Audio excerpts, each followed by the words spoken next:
नमस्कार दोस्तों, स्वागत है आप सबका। तो दोस्तों, जैसे कि आप सब जानते हैं कि सावन का महीना शुरू हो चुका है। यह माँ भगवान शिव का अत्यंत प्रिय है। सावन में भगवान शिव की पूजा एवं जल अभिषेक का अत्यधिक महत्व है। हिंदू पंचांग के अनुसार हर मास में एक शिवरात्रि आती है, लेकिन इनमें फागुन माह की शिवरात्रि और सावन के पवित्र माह की शिवरात्रि का अत्यधिक पौराणिक महत्व बताया गया है। सावन के महीने में विधिवत पूजा व व्रत करने से शिव जी बहुत ही शीघ्र प्रसन्न हो जाते हैं।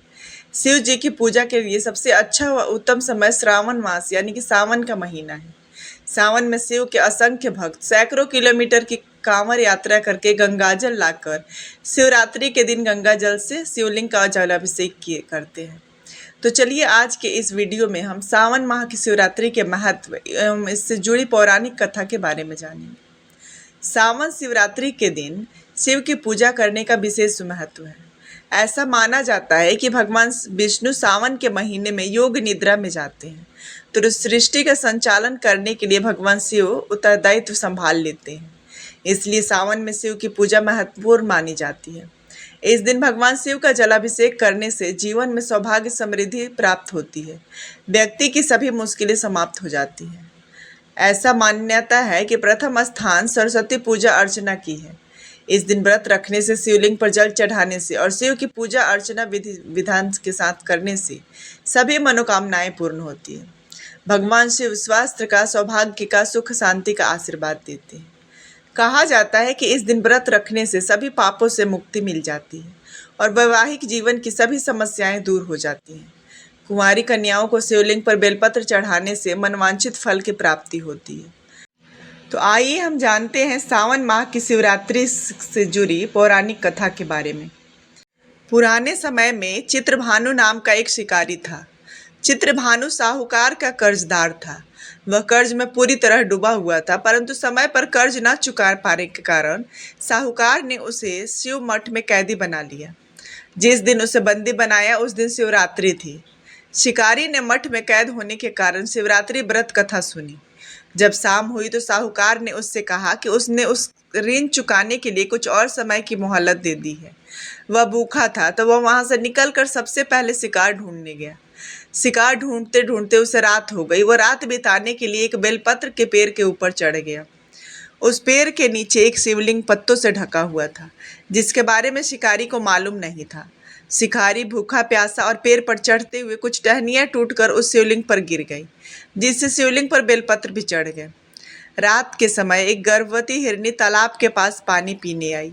शिकारी उसका शिकार करने ही वाला था कि हिरनी बोली कि मैं माँ बनने वाली हूँ। मैं वादा करती हूँ कि मैं जल्द से जल्द बच्चे को जन्म देकर तुम्हारे समक्ष आ जाऊंगी, तो तुम फिर मुझे मार लेना। शिकारी ने हिरनी को जाने दिया। इस दौरान शिवलिंग पर फिर से बेलपत्र गिर गए और इस तरह से शिकारी से अनजाने में प्रथम पहर की पूजा संपन्न हुई। इसके बाद एक अन्य हिरनी वहां से निकली। जैसे ही शिकारी ने शिकार करना चाहा तो हिरनी बोली कि मैं कुछ समय पहले ही ऋतु से छूटी हूँ, कामासुर विरहिणी हूँ, मैं अपने प्रिय की तलाश में हूँ। अपने पति से मिलकर मैं तुम्हारे पास वापिस आ जाऊंगी। तो शिकारी ने उसे भी जाने दिया। उस समय रात का आखिरी पहर था, तब भी कुछ बेलपत्र शिवलिंग पर जा गिरी और अनजाने में शिकारी ने अंतिम पहर की पूजा भी कर ली। इसके बाद एक हिरनी वहां पर अपने बच्चों के साथ आई। जब शिकारी ने शिकार करना चाहा तो हिरनी ने निवेदन कर शिकारी से उसे भी जाने दिया। कुछ समय बाद शिकारी के सामने एक हिरन आया। शिकारी ने उसका शिकार करने का ठान लिया, परंतु फिर हिरन ने शिकारी से आग्रह किया कि उसे कुछ समय का जीवन दान चाहिए। शिकारी ने हिरन को पूरी घटना की सुनाई। फिर हिरन ने आग्रह किया कि जिस तरह से मेरी तीनों पत्नियां प्रतिज्ञाबद्ध होकर गई है, मेरी मृत्यु हो जाने पर वह अपनी प्रतिज्ञा और धर्म का पालन नहीं कर पाएगी, इसलिए मुझे जाने दीजिए। मैं स्वयं ही अपने परिवार के साथ आपके सामने उपस्थित होता हूँ। और शिकारी ने उसे जाने दिया। इस तरह से सुबह हो गई। भूखे प्यासे रहने के कारण उपवास, रात भर जागने और शिवलिंग पर बेलपत्र चढ़ाने से अनजाने में ही सही, परंतु शिकारी से शिवरात्रि की पूजा पूर्ण हो गई और उस पूजा का फल उसे तत्काल ही मिल गया। थोड़ी देर में हिरनी अपने परिवार के साथ उसके सामने आया तो शिकारी को जंगली पशुओं की ऐसी सत्यता और सात्विकता देखकर बहुत ग्लानि हुई और उसने संपूर्ण परिवार को छोड़ दिया। अनजाने में ही सही उस शिकारी ने भगवान शिव की विधिवत पूजा कर एवं व्रत किया, जिससे शिव भगवान बहुत प्रसन्न हुए और उसे दर्शन दिए। उसके बाद उसे मोक्ष की प्राप्ति हुई। जब मृत्यु के समय उसे यमदूत लेने आए, लेकिन शिवगणों ने उन्हें वापस लौटा दिया और चित्रभानु शिवलोक चले गए। इसके बाद शिव जी की कृपा से चित्रभानु श्रावण मास की शिवरात्रि की पूजा की महिमा को याद रखा और अपने पिछले जन्म में हुए कृत्यों का याद करते हुए इस दिन के महत्व को जन जन तक पहुंचाए।